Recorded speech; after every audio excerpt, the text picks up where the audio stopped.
என்னடா இது இவ்வளோ பெரிய மூட்டைய கஷ்டப்பட்டு தூக்கிட்டு வரேன்னு பார்க்குறீங்களா? இது 2மே வந்து அம்மா வீட்லேருந்து வந்தது. என் தங்கச்சி வீட்டுக்கார் வீக்கெண்ட் ஆனா ஊருக்கு போவாரு. ஸோ அவங்ககிட்ட வந்து அம்மா குடுத்து விட்டுருந்தாங்க. இது உள்ள என்னென்ன இருக்குன்னு பார்க்கலாமா? ஃபர்ஸ்ட்டு பார்த்தீங்கன்னா பூ. இது வந்து எங்க தோட்டத்தில விளைஞ்ச பூ காக்கட்டான். அம்மா வந்து செடி வீட்ட சுத்தி வச்சிருப்பாங்க. தோட்டத்தில அப்புறமேட்டு சுத்தி எல்லா இடத்துலயும் வச்சிருப்பாங்க.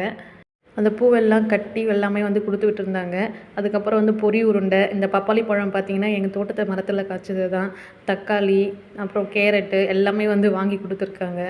இந்த பெரிய பையில என்ன இருக்குன்னு பார்க்கலாமா? அதுவுமே வெஜிடபிள்ஸ் தான். என்னடா இது உங்க வீட்ல ஏதாவது ஃபங்ஷனா அப்படின்னு நினைக்கிறீங்களா? ஃபங்ஷன்லாம் இல்லைங்க. இது வீட்ல சமைக்கிறதுக்கு தான்.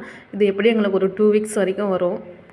எங்க அம்மா எப்போ எங்கள பார்க்க வீட்டுக்கு வந்தாலுமே, அவங்க வந்து முன்னாலயே வந்து வெஜிடபிள்ஸ்லாம் வாங்கி வச்சுட்டு, எல்லாமே வந்து கட்டப்பையில போட்டு தூக்கி வந்துருவாங்க. இத்தனைக்கும் பஸ்ல தான் வருவாங்க. அதுவுமே 2 பை, 3 பைன்ட்டு போட்டு எடுத்துட்டு வருவாங்க.